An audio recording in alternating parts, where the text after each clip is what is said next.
मुझे वह रात ऐसे याद है जैसे कल की ही बात हो। हालांकि कई साल बीत चुके हैं। यह हमारे गांव में फसल के मौसम के दौरान था। एक छोटी लेकिन जीवंत जगह जो गहरे जंगल और विशाल पहाड़ों के बीच बसी थी। पके फल की गंध के साथ हवा मोटी थी और सूरज ने क्षितिज के पीछे डुबकी लगाना शुरू कर दिया था। लोग पूर्णिमा के त्योहार की तैयारी में व्यस्त थे। एक समय जब मानव दुनिया और जिन्नत दुनिया के बीच की सीमाएं पतली हो जाएंगी। इमरान आग के पास बैठा था, गांव की हलचल ऊर्जा का एक शांत पर्यवेक्षक। वह हमेशा कम बोलने वाले व्यक्ति थे, हमारे लोगों की परंपराओं में गहराई से निहित थे। लेकिन उस रात उनके आचरण में कुछ अलग महसूस हुआ। हवा में एक तनाव था जिसे नजरअंदाज नहीं किया जा सकता था। मैंने सुलेमान को पुकारा, जो हमारे लिए चाय बना रहा था। क्या आपको लगता है कि गांव पूर्णिमा के लिए तैयार है? ऐसा लगता है आज रात अजीब है। सुलेमान ने तुरंत कोई जवाब नहीं दिया। चाय डालते समय उसके हाथ थोड़े कांप रहे थे और मैंने देखा कि वे अंधेरे जंगल में अपने कंधे पर कैसे देख रहा था। गांव में एक पुराना अंधविश्वास था जिसमें कहा गया था कि जिन्न तब आएगा जब चांद अपने चरम पर होगा। जिन्न आपके और मेरे जैसे नहीं है, सुलेमान ने धीरे से कहा। उसकी आवाज चिंता से झुलस रही थी। वे प्राचीन हैं और हमारी दुनिया के बारे में ऐसी बातें जानते हैं जिन्हें हम कभी नहीं समझ सकते। लेकिन हमें तैयार रहना चाहिए। एक आगंतुक है जो पूर्णिमा के साथ आता है। मैं उनके शब्दों के पूरे वजन को समझने के लिए बहुत छोटा था, लेकिन मुझे हवा में बेचैनी महसूस हुई। कुछ आ रहा था, कुछ ऐसा जो सब कुछ बदल देगा। जैसे जैसे रात बढ़ती गई, गांव एक अजीब तरह से शांत हो गया। पहले से हंसी और तैयारी की आवाज को एक भयानक शांति से बदल दिया गया था। यह लगभग ऐसा था जैसे भूमि ही अपनी सांस रोक रही थी। और फिर जैसे ही पूर्णिमा बादलों से मुक्त हो गई, मैंने उसे देखा। आकृति छाया में लिपटी हुई थी, जंगल के किनारे पर खड़ी थी। इमरान ने भी इस पर गौर किया। उसकी आंखें संकुचित और वह फुसफुसाए, अनदेखी आगंतुक यहां है। मैं उसके पीछे चला गया कि रूप में वह आंकड़ा की ओर चुपचाप चले गए। मेरे दिल मेरी छाती में तेज। हवा में कुछ ऐसा था जो गलत महसूस कर रहा था, जैसे कि वास्तविकता खुद ही बदल रही थी। जब हम आंकड़े पर पहुंचे तो वह पहले नहीं बोले। वह बस वहां खड़ा था, उसकी उपस्थिति भारी। उसका रूप लंबा था, काले कपड़े में लिपटा हुआ था जो चांदनी में उड़ता था, और उसका चेहरा एक हुड के नीचे छिपा हुआ था। कि आप इमरान हैं? आकृति ने कहा। उसकी आवाज कम और गूंजती है, जिसे चुना गया है। मुझे नहीं पता था कि चुने हुए से उनका क्या मतलब था, लेकिन मेरे पेट में कुछ ने मुझे बताया कि जो कुछ भी होने वाला था वह कोई दुर्घटना नहीं थी। तुम यहां क्यों आए हो? इमरान ने पूछा। उसकी आवाज स्थिर थी, हालांकि मैं उसकी मुद्रा में तनाव देख सकता था। आकृति ने उत्तर दिया, जिन्नाटी दुनिया और मानव दुनिया करीब बढ़ रही है। यह केवल समय की बात है जब दोनों टकराते हैं। ऐसी चीजें हैं जिन्हें आप नहीं जानते हैं, और चीजें आपको करने की आवश्यकता होगी। मैं मुश्किल से समझ सकता था कि आंकड़ा क्या कह रहा था, लेकिन मैं समझ सकता था कि यह सिर्फ एक चेतावनी से अधिक था। यह कार्रवाई के लिए एक कॉल था। आकृति करीब कदम रखा, उसकी टकटकी भेदी, भले ही मैं उसकी आंखों को नहीं देख सकता था। आपका गांव, आपके लोग कुछ महान होने की कगार पर हैं, लेकिन महानता के साथ एक बड़ी लागत आती है। आंकड़ा जारी रहा। एक विकल्प है जिसे बनाया जाना चाहिए, एक विकल्प जो यह निर्धारित करेगा कि आपकी दुनिया बरकरार है या क्या यह अराजकता में पड़ता है। इमरान आगे बढ़ा, उसका चेहरा अपठनीय था। और यह विकल्प क्या है? उन्होंने पूछा। आकृति का रूप एक क्षण के लिए झिलमिलाया, मानो चांदनी लहरों में उसके बीच से गुजरी। आपको तय करना होगा कि जिन्न की ताकतों के साथ गठबंधन करना है या अकेले खड़े रहना है।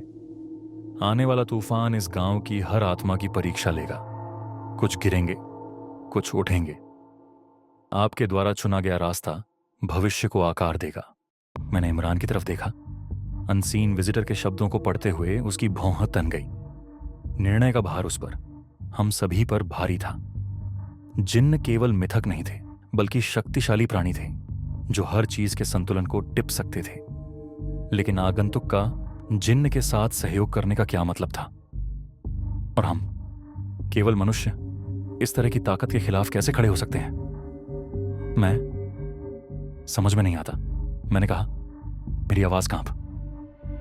आप हमें क्या करने के लिए कह रहे हैं? आकृति मेरी ओर मुड़ी, उसकी उपस्थिति और भी अधिक भारी।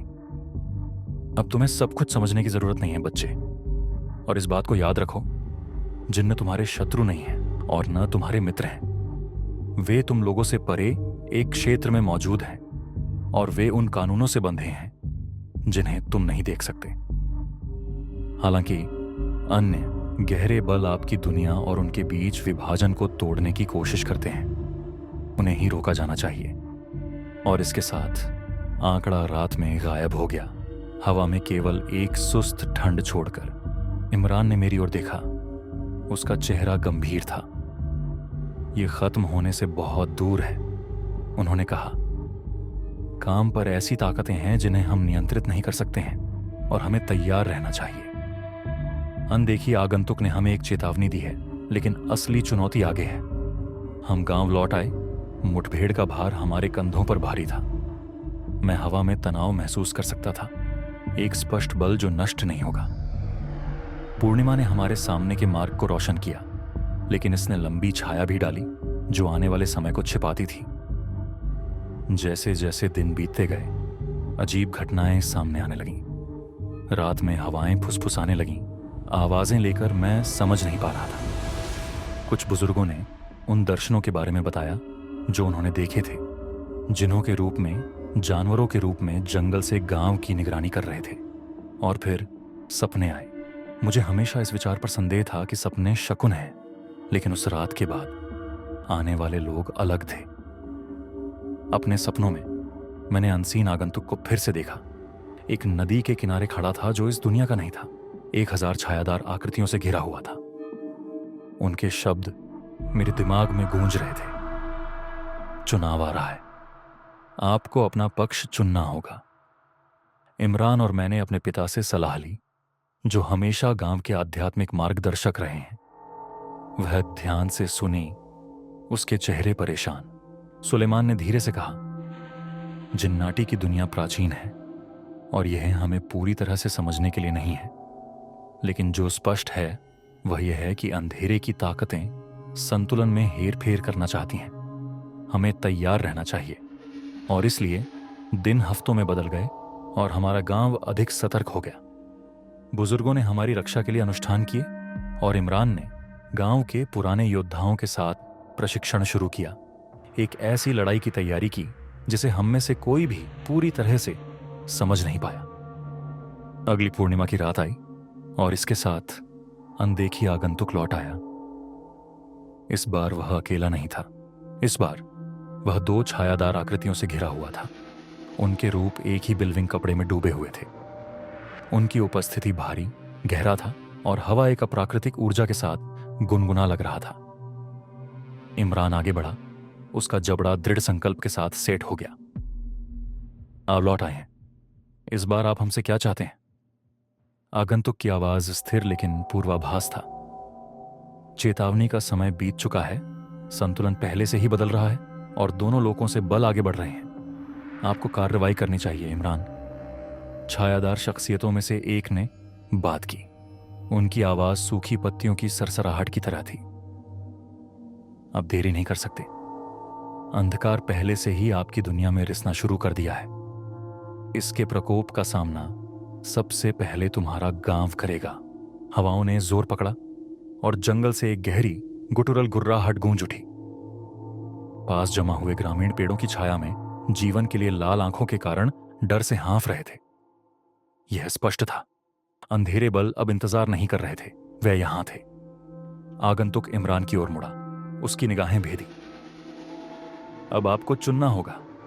क्या आप अपनी दुनिया की रक्षा के लिए जिन्न के साथ खड़े होंगे या आप अकेले लड़ेंगे? यह हिसाब लगाने का क्षण है। इमरान ने सुलेमान पर नजर डाली, जिसने गंभीरता से सिर हिलाया। उसका हाथ एक औपचारिक खंजर की मूठ पर कस रहा था। इमरान ने एक गहरी सांस ली। उसकी आवाज स्थिर थी। हम खड़े रहेंगे, लेकिन अकेले नहीं। अगर जिन्न हमारी मदद करने को तैयार हैं, तो हम मिलकर लड़ेंगे। आगंतुक सिर हिलाया। उसके रूप झिलमिलाता। तो फिर अपने आप को तैयार करो, घूंघट टूट गया है और युद्ध शुरू हो गया है। जैसे ही आगंतुक और उसके साथी रात में गायब हो गए, एक गगनभेदी गर्जना ने जमीन को हिला दिया। जंगल से अंधेरे आकार उभरने लगे, उनके रूप मुड़ और अप्राकृतिक। इमरान ने ग्रामीणों की ओर रुख किया। सभी को इकट्ठा करो, ये केवल शुरुआत है। गांव और दुनिया के लिए लड़ाई शुरू हो गई थी। अगली पूर्णिमा के साथ किसी अन्य के विपरीत संघर्ष का वादा किया गया था।